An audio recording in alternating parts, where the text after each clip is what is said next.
movie is Validation, which is a short movie, and we're going to actually get to watch it all, so if you haven't seen it, don't worry. And our speaker this morning, I'm very pleased to say, is Steve English, so let's give him a round of applause.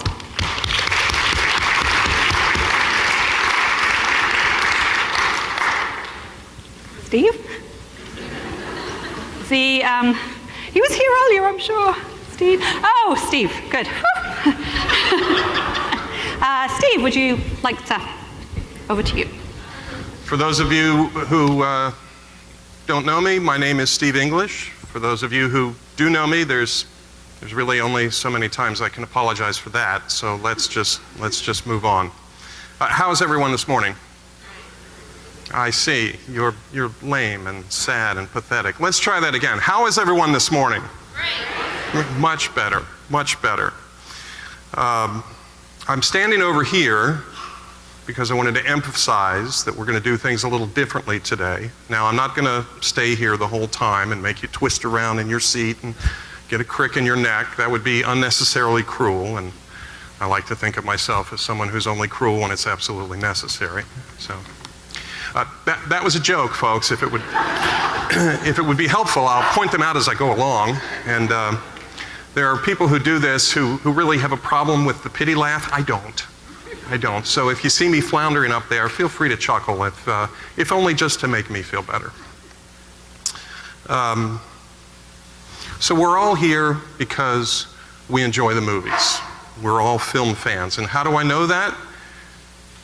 Because you showed up for something called God in the movies. So I hope you realize that today's theme is going to involve the movies and that you're not just here for the popcorn, although it is good popcorn.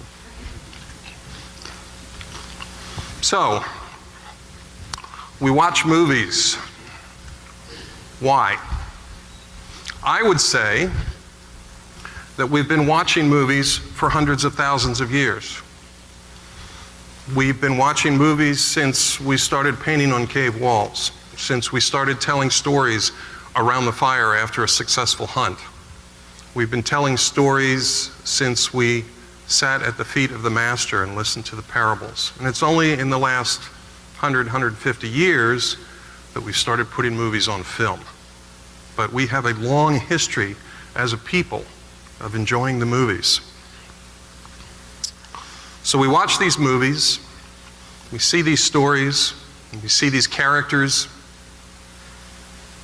or do we? How many people here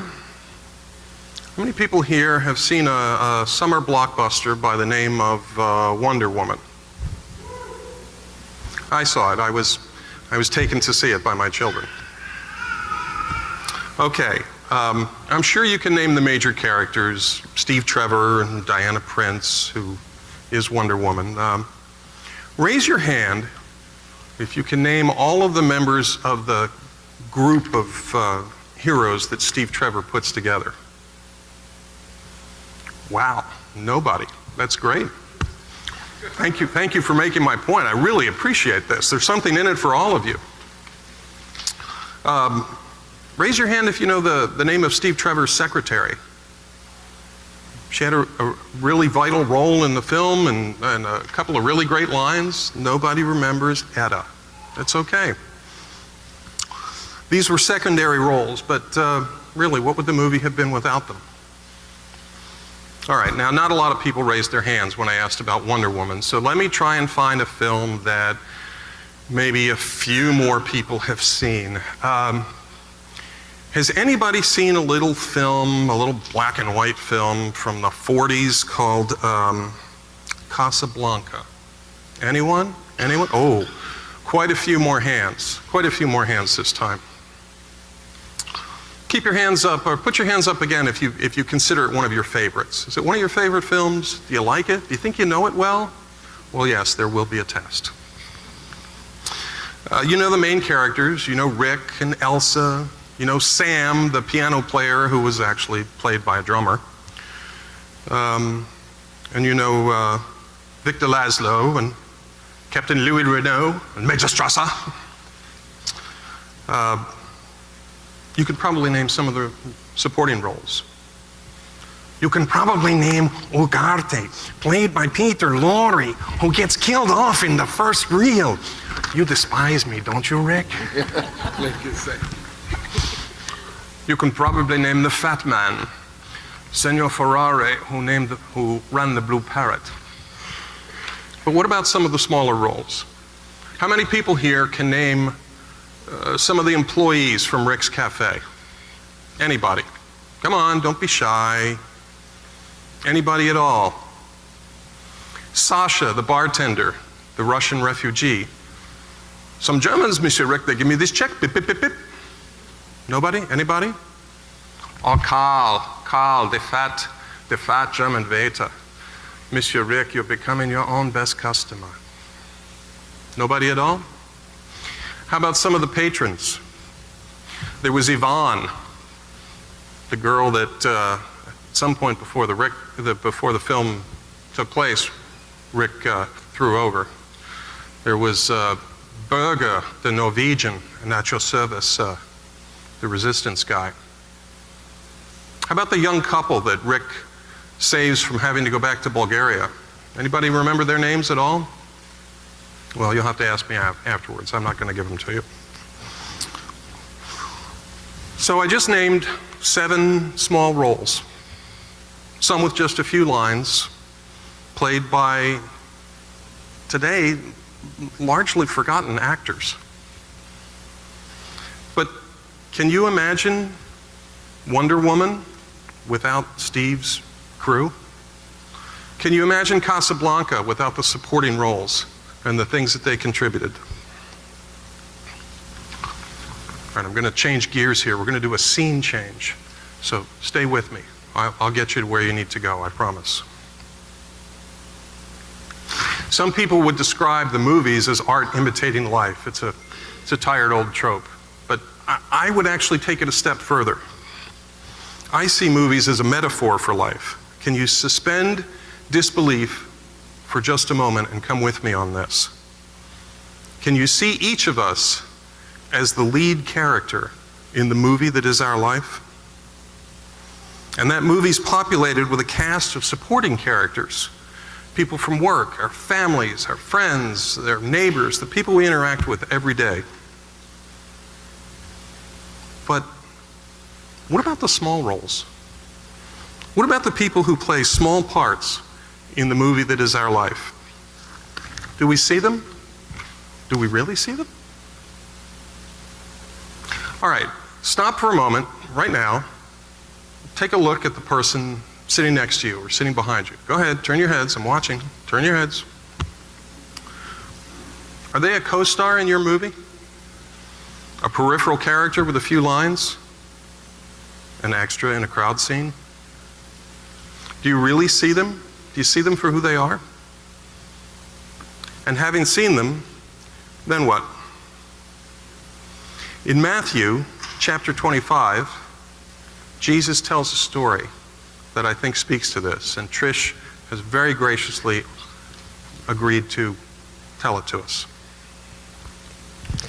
When the Son of Man comes in his glory, and all the angels with him, he will sit on his glorious throne. All the nations will be gathered before him, and he will separate the people one from another, as a shepherd separates the sheep from the goats. He will put the sheep on his right, and the goats on his left.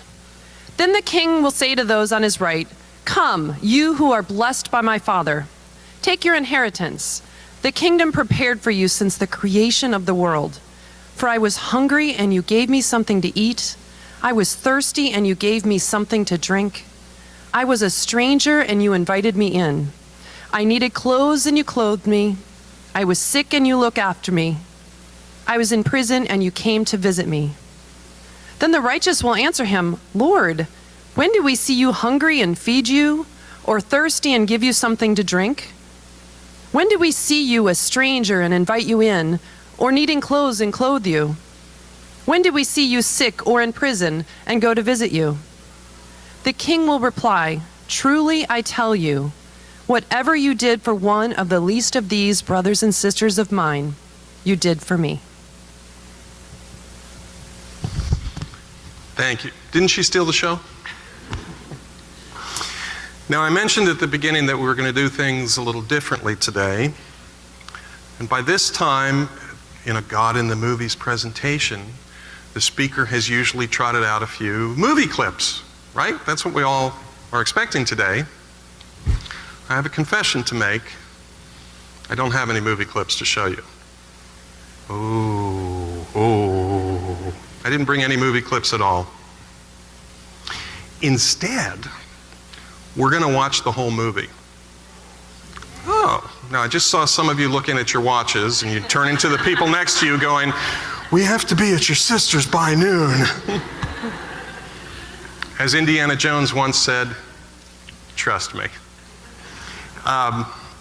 It's a short film, and I think you're going to like it.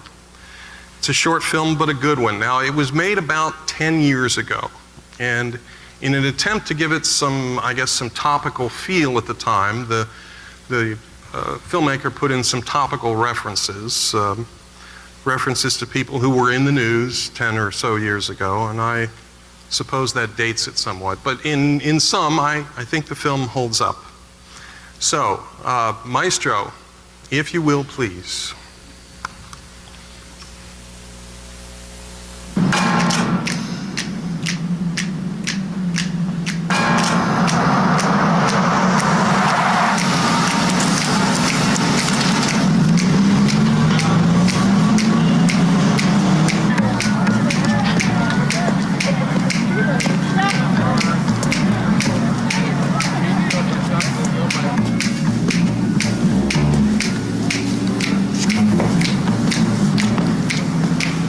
I'm here to get validated. You are awesome. Excuse me? You have an amazing face. You've got powerful features, man. Anyone ever tell you that? No. Then listen. You look a little down. And it may seem like sometimes people don't understand you. But someday, man, someday, people are gonna see you for what you really are. You really think so? Absolutely. You are great. Need a validation, please? You are great, ma'am. You have amazing cheekbones. Really? Sir, yes. We have a situation. Where? 6 months over. What the hell's going on? You've been through it. You know. You've had so much life experience that other people don't appreciate, but you know. Plus you do. They're not patronizing the shops. They're just coming to see him. Oh, sir, you're in great shape. You work out? Not for long. I do, actually, but yeah, thanks. Young man, we are running a business here, not a social club. That is a fantastic suit. It really flatters you. You think so? You guys work so hard. You are the backbone that keeps this place running. It always felt like no one really appreciated us. Yeah, I mean, our jobs are so stressful, and it seems like most of the times people just don't see it. No, what you do is so important. You know, I bet the boss would love to meet you. You are great. You provide hundreds of jobs, sustaining hundreds of families. It's huge. That's so good to hear. Most times I feel like people don't recognize that. I'm just the big bad man on the hill. Not at all. You give. You know, I know some people who'd probably like to meet you. Mr. President, no matter what people say about you, you have still got a great golf swing. God bless you. You do.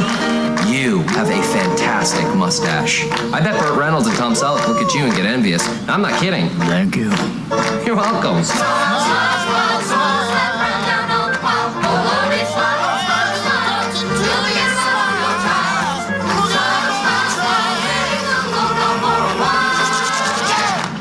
Newman, a man who is changing the world with free parking and free compliments. New leaf.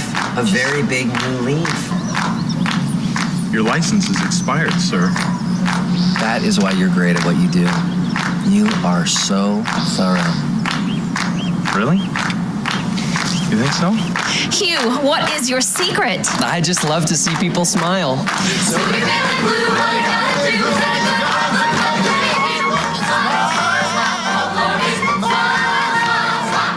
It seems there is no one Hugh Newman cannot make smile. Next. Welcome to the Department of Motor Vehicles. Now serving B331 at window number 19.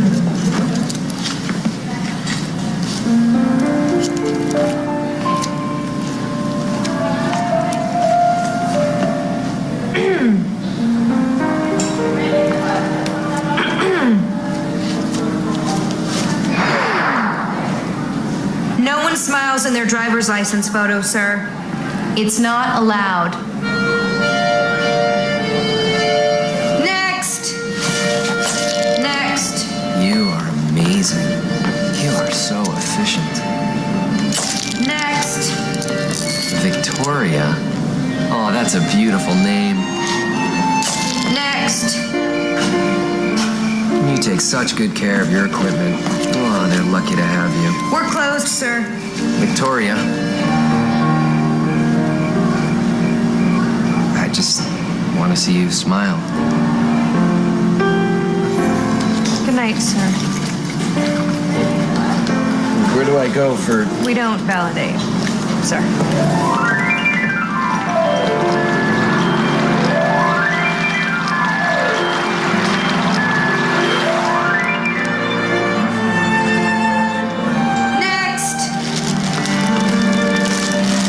They match your eyes. Sorta. Oh, you have the most beautiful eyes I've ever seen. Next. You eat healthy, too. See, you take good care of yourself. That's awesome. Dee, you're even a great pet owner. You're giving her a full hour's walk. Most people wouldn't take the time, but you care. Oh, boy, do you care. Have you ever smiled? Yes. When? When I was a little girl. Oh, I bet you had a beautiful smile. What happened to it? Next. Look like anyone you know? Next. There's color and black and white.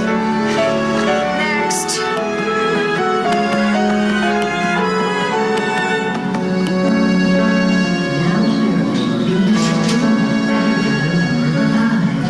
Next.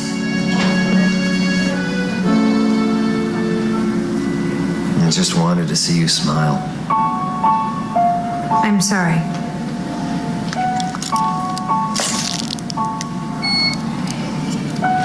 Next. I'm here to get validated, please. You're okay, I guess. Okay. Did you say okay? Yeah, you're fine. Don't you have anything else to say? What's the point?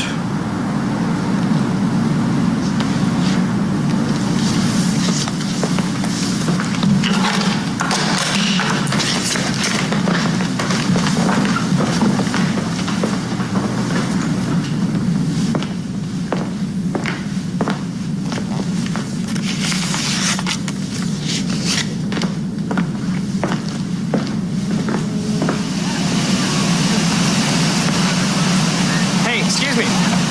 Excuse me. Could you take our picture? Thanks, I really appreciate it. It's our first time here. Smile. It's not a real smile. You guys love each other? You're on vacation, traveling the world? God, that's great. Wish I could travel the world with the woman I love. Wish I could have someone take our picture. I'd really smile. You guys have every reason to smile. You're gorgeous. You're in the prime of your lives. And you guys are great. Hold it right there. Now that is a smile. Hey, one more right here. Oh, that's excellent. One more. Beautiful, beautiful. Here, look at each other. Oh, fantastic couple. What do you love most about your wife? She accepts me, despite knowing. Where did you meet? On jury duty. Oh, served your country and met the love of your lives. You guys are awesome. Beautiful, beautiful. Nice meeting you. Thank you so much. Okay, bye. Excuse me. You get the most sincere smiles out of people I've ever seen. You want to make some extra money shooting stuff like this? Pardon me, folks. Sorry to interrupt. You're a beautiful couple. You models? No. Would you like to be? You have two of the most beautiful eyes I've ever seen. Excuse me? Your eyes, they're gorgeous. You're gorgeous. And your dress matches your eyes. It's perfect. May I? What do you love most in all the world? My daughter. She has the most wonderful smile.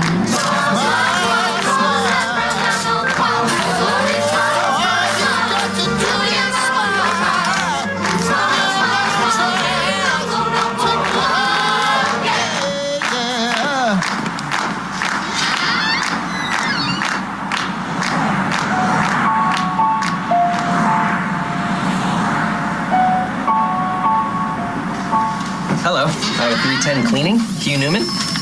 Hello, Hugh. Can you just put your driver's license on there when you're done? Sure. Thank you. Hey, ma'am.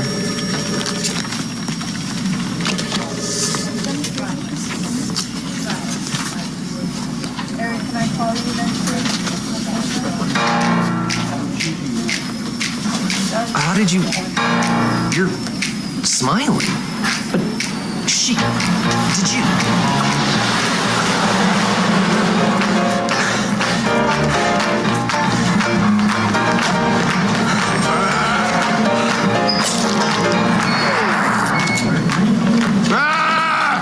Excuse me, sir. Where's Victoria? Because I don't work here, she was fired. Fired? Why? She was smiling. Look at this. She did these. Look at that. They're all smiling. Look at that. Those pictures suck. They're not supposed to smile. No, they're smiling. Look at that. Those suck. Where is she?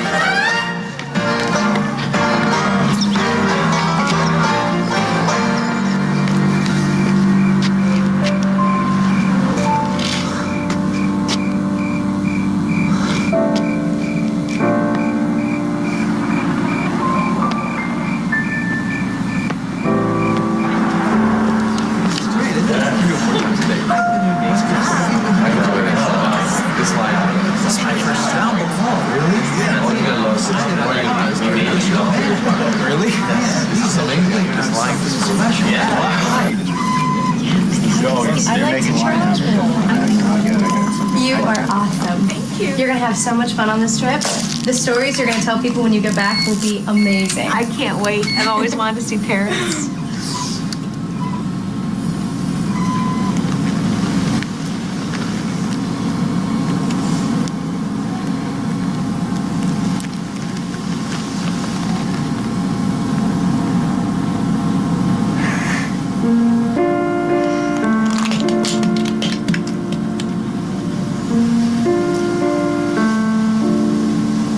Understand. I tried everything. What happened? When I was a little girl, my mother got very sick, and she stayed that way.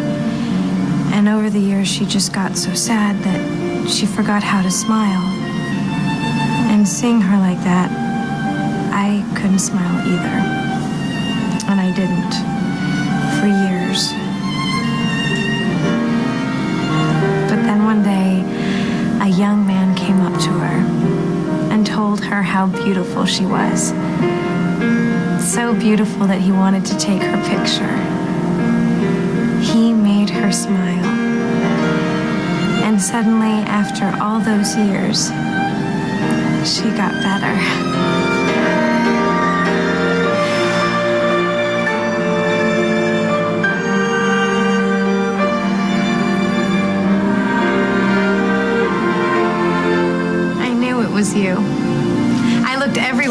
but I couldn't find you anywhere. I went to every garage in town. I paid every fee they had, but I couldn't find you. You paid for parking? For me? Yes. Because you are great. You are amazing. No one has ever said that about me before.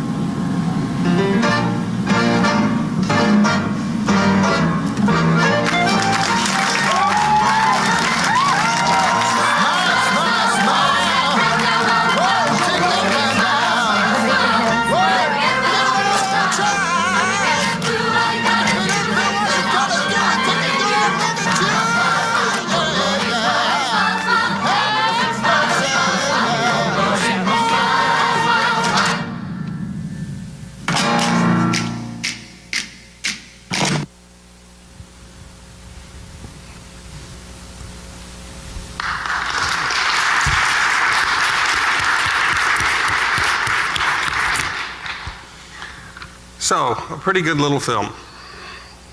Great little film.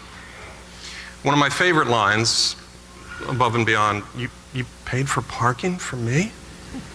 Was Victoria's line at the DMV when she says, "We don't validate, sir," which maintains the double meaning throughout the whole film of validation, because she's not validating anyone at the time. To me, the moral of this story is not be nice to people and someday it might come back to reward you. And I think if that's your takeaway, you've missed the essence of the message. That seeing the minor characters who pass through your life and finding the good in them and validating that is what we were put here to do. Hugh Newman, the human in the film, is a character who I think acts like a follower of Jesus should. He didn't go through life validating people in the hopes that someday it would mean that he gets the girl. He did it because he could. He did it because he could, as Jesus said, for the least of his brothers and sisters. And what was the reaction? What was the reaction of the people who got validated in the film? Anyone? They all had the same reaction. Anybody at all? Was anyone watching? They were surprised. Really? You think so? Oh, do I have nice cheekbones? Even at the end, when Hugh gets validated, he says, "No one's ever said that about me before." I found that to be a very human reaction, very, very real, very normal, and very sad. What does it say about us as a society? What does it say about us as Christians if, in fact, the people in our lives who most deserve a little validation, who perhaps most need a little validation, would be surprised to get it? So as we wrap up, I have 2 homework assignments for you. The first is, tell somebody about this little film. You can find it on YouTube. It's free. It's copyright free. So share it with someone. The second assignment will be graded, just not by me.